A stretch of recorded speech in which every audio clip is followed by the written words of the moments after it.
Good evening to you. Good evening. Thank you for staying back. So many of you. I'm Kerry. I'm the artistic director here. I'm responsible for choosing what we put on our stage and why.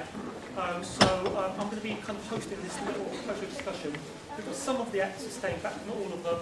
Some of them have got busy filming schedules, some are filming early in the morning, others have got babysitting issues, but we've got some of the actors, so it'd be nice to have a good conversation with you and them. I'll just, while we all get into it, while he gets brave to come on stage, this is Elliot who did the adaptation and was playing over there.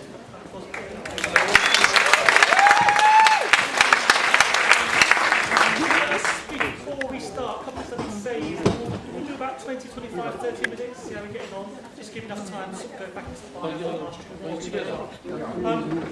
Who's here for the very first time? Who's here for the very first And not to embarrass anyone, who saw the original? I'll talk up. Who saw the original? My second question. Hey, congratulations, welcome back. Did you see it here or at the garage? Here. Garage? Great. Well, welcome to all of you. Elliot, let's start since you're here. Yeah. Now, it was your idea to adapt it. Yeah. Why did you bother? What was the point? What did you want to... I mean, Alana's done quite a lot of work. And if you bought a programme, there's a lovely article in the programme which talks about his relationship with Lionel. But kind of why this show and why this show now? This show, because I always thought it was really interesting that Lionel had written this, and I always think this is a great score. I think you hear the precursor to those fantastic tunes he wrote in Oliver in this score. You can hear the genius in melody, you can hear the genius in the rhyme. So I always thought it was an undiscovered gem, and it hadn't been done. The problem we had was like with this book, with the script of it, because it was all a bit, well, it was all felt in a very funny order, and the story is slight, as you'll know. So it needed a bit of beefing up and making it a bit, to land on a modern audience's ear, a bit more secure than it did in the original. So that was the work. But I always felt that audiences respond to it. To me, it's a story about change. I think that's a timeless story. And so far, we've been proved right because people do really respond to it, and that is just a real joy. And why now? Because I've been working on it for quite some time. You came and saw a workshop we did at the Old Vic last year just to test the script and see where we were with it, and it being Joan's centenary 100th year of her birth, this is like the perfect place to do it. So delighted, yeah. Come in, Mark. It was a lot. Thank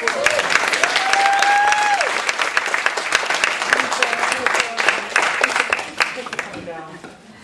And you've got a matinee tomorrow. I'm sorry to do this to you. Mark, what? Yeah. Mark, can I? When you got told about this gig, you said, "Yeah, I'll do it." Did you know much about Lionel's work? Did you know about this show or any of his other stuff? I knew the song. I didn't know anything about the actual roots of the piece. No. And of course, I was familiar with Lionel Butt's stuff. Yeah. And were there any surprises in working on this? Is it what you thought it would be? Well, not necessarily the whole approach to it, which was great to work with Terry Johnson, the director, who has a specific kind of route that he takes where he puts these fantastic foundations in place and then starts layering on gradually, bit by bit, and so that the cast and the crew and everybody involved has a kind of trust that's built up before you even start moving it around. So it was difficult to know how the piece was going to end up, because it didn't have a kind of what I would call a conventional rehearsal route that often does happen in a play, where you start moving it virtually from the start. But we sat around tables for about a good week before we even stood up and said, perhaps I moved there and perhaps that person's over there, which is a very interesting and refreshing kind of approach to the whole piece. I haven't done a musical film.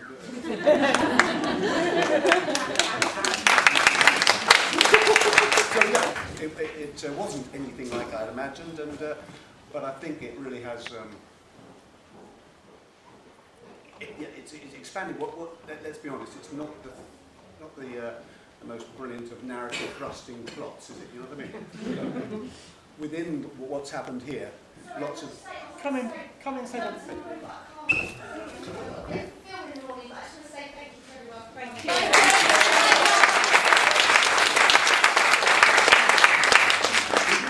I've got no idea. I recognise her.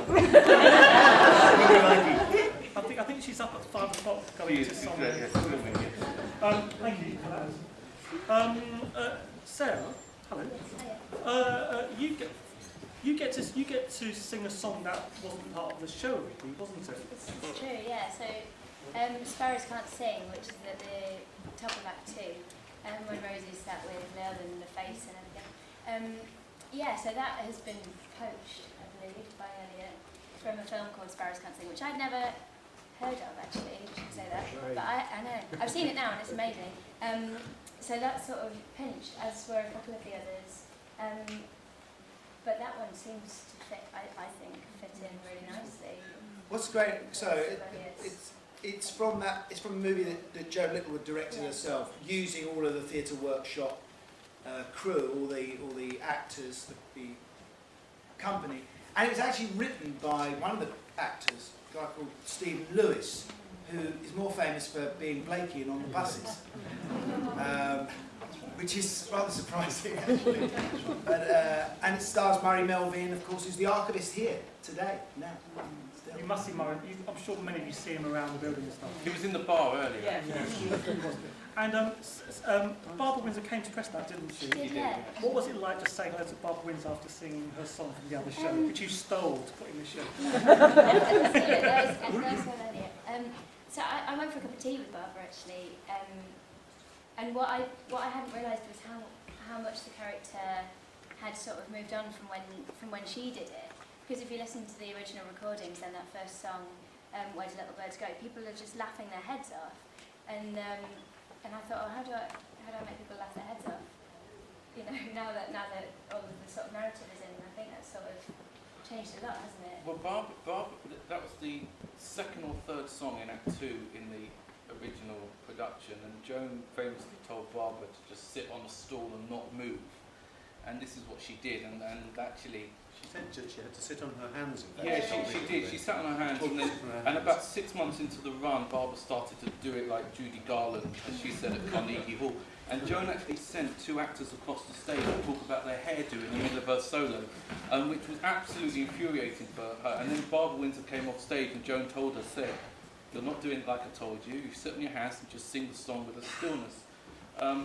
But we approached the song differently for this because Rosie is introduced in this version in a very different way, and that scene, the park bench with Tosha, that's not in the original, because we wanted to up that storyline of Rosie's journey from innocence to her being exposed to this horribleness and the horrible nature of this world, and then making a strong decision herself to leave, and that's what we did. So yeah, different positioning with the song. Great. Stand by with your questions. I want to kind of let you guys do a lot of the talking. Gary, first time on this stage, and I think first time done a musical. Yeah, that's what I've done a musical. What's it been like? Sort of combining both of my Yeah. other jobs, really. Very, very different from being in singing on stage with a band. It's a different sort of singing. I mean, it's character driven. You know, you're trying to retain your character in the song, and so I think that's when I got to know who Collins was, then I could sing the song, really. But I've really enjoyed it. I mean, I have the best person.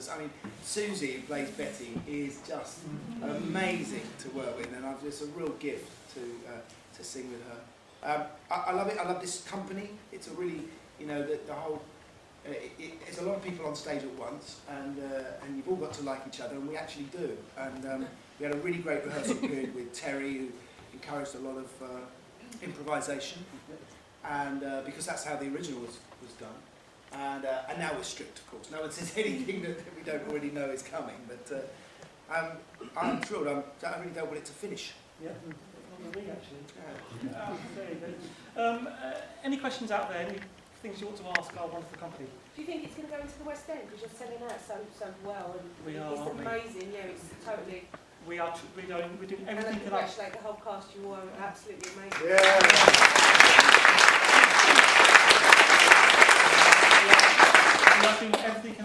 hours to find a theatre in the West End that will take us. Show in the West End, other than that it would just do amazing. Do you know what I think? I would love to take this theatre Yeah, into the West End. Part of what makes this show magical for us as actors is it was done here in 1959. It was devised. There's a picture outside the dressing rooms upstairs of them rehearsing with Joan on stage and Lionel Bart and Frank Norman and the actors all around, and that is the view behind I them. think as well, what you have to think about is that there's not many places like this anymore in the East End or anywhere in London except for the theatres in the West End. You know, there used to be one of these places in probably every borough in London that was a music hall, and these places have all gone that were then cinemas and then shut down for bingo halls, and there's nothing left for culture and young people to come into accept, especially in the East End, and I was born and bred, so you know, I have to congratulate you for that as well. Right, Gail. Thank you very much. John, what's it like playing Paddy, the archetypal Irishman behind the bar? Very good. Have you played lots of Paddies in your career? I've played lots of barmen. Oh. And and my father was a barman, and I was a barman, and so it's second in. Right on, so cheers, everybody. He's posh in real life. Christopher, hello. Hello. I'm amazed that we talked about in the rehearsal that you've never been on this stage before, which is you should have back in the day. I'm making up for it now. You are making up for it now. Sorry to be slightly obvious with this question, but I kind of want to know, really. The young ones and the song in the second half, what's that like revisiting that song? Do you know, I haven't, when we first did it in rehearsal, it came back, you know, oh yes, of course, we did that long, 1986, I think it was. Okay. And I know that because I was signing on at the time. This is the irony of this mad game. I was signing on and it went to #1, but it was all for charity and comic relief, which was good. But it just, you know, life. But while we've been doing it, no, it hasn't. I haven't thought about that because it's a totally different thing as well. Of course, there will be interactions and the characters. So it's it just comes and as part of this story. So I haven't really thought about it. I love watching your performance because in the rehearsal room, I mean, the detail of the comedy is superb. It's so effortless as it comes across. But you know, the man in your husband was working so precisely to get that comedy right, so credit to you. It's been great watching you do it.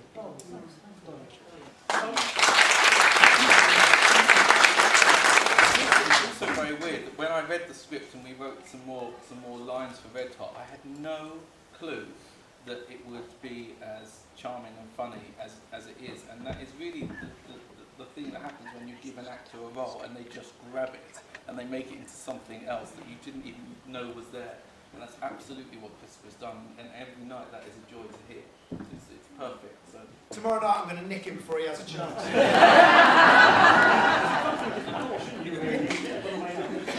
Well, hello. Hello. Anyone there in the end? Do you have a preference playing the posh bloke or the common bloke? Which is your preference? The top or the... Well, initially it was the posh bloke, but I like them both a lot now because the priest is fun as well, and Terry Anthony and Tol. And I converted them to Catholicism. The only thing I can think of interesting to say about me playing Percy is that I've never been in a musical before, but I had worked with Terry Johnson, but I had to have an audition initially last year for the workshop at the Old Vic, and so I was petrified because I don't sing. And I said to my agent, I tried to do a song. Already. Yeah, they know. they used to be. So I thought, oh right. So I went before going on. I said, can you check if I have to sing? So I see Percy has to sing, and so agent checks in, no, he doesn't have to sing. So I got along there. First thing they said, what song have you got? And I said, I haven't got a song. They said, what song do you know? And I said, I know. What's the Artful Dodger? Consider Yourself. They said, well, that's Lionel Bart. It's completely wrong for Percy. And I said, well, I do a Boris Johnson impersonation. So really, you sing Oliver as Boris Johnson. You sing Consider. So I sang Consider Yourself at home. And they were laughing. Another question from our audience? Yes, sir. Yep. What made you interpolate the three hits, if you like, into this production? I don't know. know, the catalogue was really wide. I didn't want to take any songs from Lionel's other musicals because they seemed to be ring-fenced. That didn't seem right. Went through the catalogue. I have a good relationship with the estate, and I thought Do You Mind would fit perfectly. Okay. And also it's of that late sort of 50s, early... To me, the whole show is about starting from 50s music into rock and roll. So that seemed to really fit really well. Loved Sparrows Can't Sing, and Barbara, I had a recording of Barbara Windsor doing it, and it seemed to really open the act really well. And what's the other one? Living Doll, because it's Living Doll, and I thought if we can get it in, find a way of getting it in, then it could work. And actually I really wasn't sure about it, and I wrote the scene up to then doing it, and then I thought, oh God, I'll write it, I'll show it to Terry. And he went, let's try it, and we tried it, and then people loved it coming in, because they knew it was happening, or the first few words, there's a joy in knowing that. And so we kept it, and I listen out for the audiences to the moment they get it. And there's just a lovely joy in hearing that. So it's such a great song. It's amazing how few people know it was written by Lionel Bart. Well, even one of the reviews, but also one of the reviews said, and who knew that Lionel Bart's Living Doll was written for Things Ain't What They Used to Be? Oh,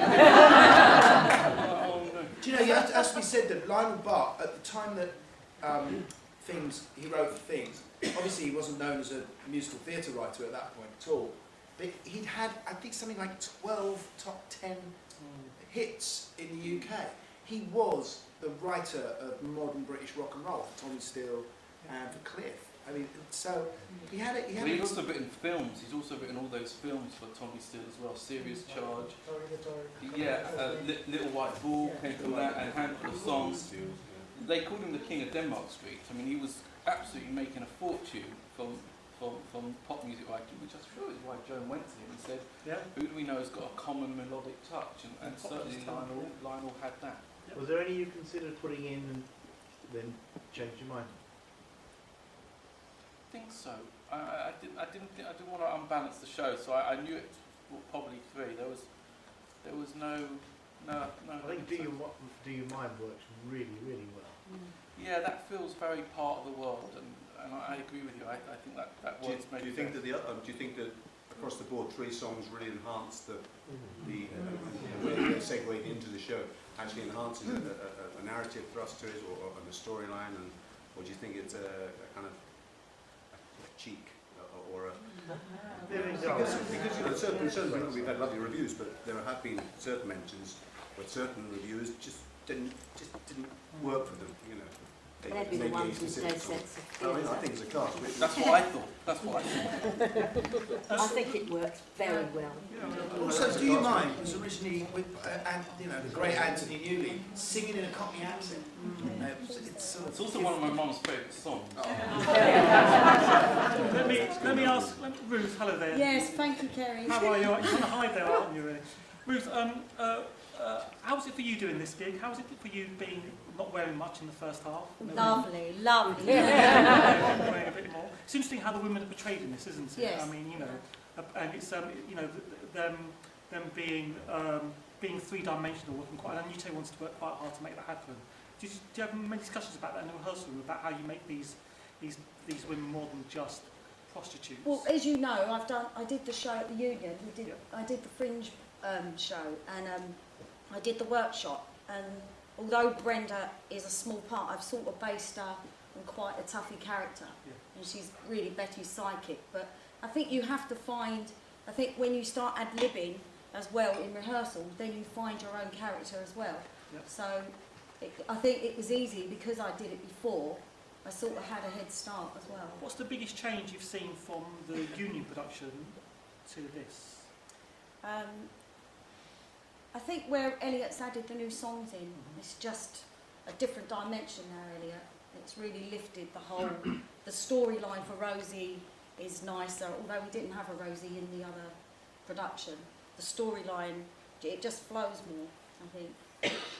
Almost run out of time. The 30 minutes has gone so quickly. Let's have a couple more quick questions.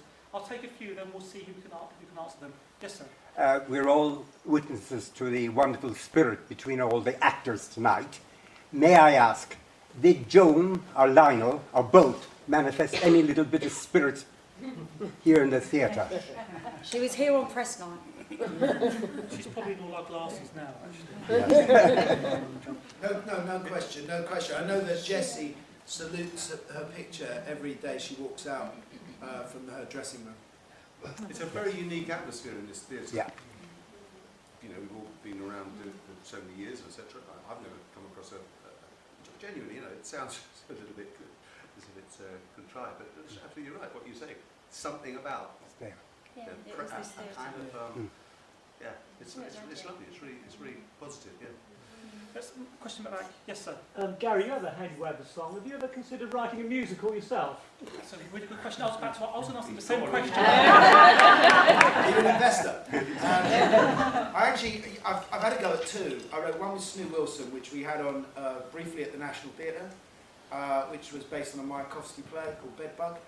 And then I wrote one about Yeats and Maud Gonne, which we workshopped at the Old Vic, and as with most musicals, we didn't find the funding. It's still there on the back burner somewhere. But it's always about story. It's always about a book. And it's always about getting that story right for the audience at that particular moment. And so it's not really about, you know, just writing a bunch of songs and hoping that they all string together.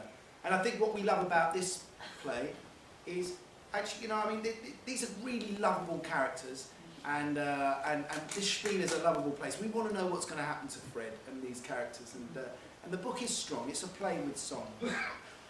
Last few moments, last couple of questions. I'll take a few, and then we'll see if we can answer. At the back, madam, yes? Yeah, how long was the actual rehearsal process, including the workshops? How was it structured? Okay, and the question here is? I don't live around here. I've come down from Liverpool just to see this, basically. Lovely. And I thought it was. I knew it would be good, but it was more than good. I thought it was excellent. And even though it would be nice for it to transfer to the West End, I think it suits this theatre ideally. A, because of the historical significance, and B, because it's just the perfect size, and it needs that intimacy that you get. That if you took it to a bigger theatre, it would lose that. And could I just ask Elliot?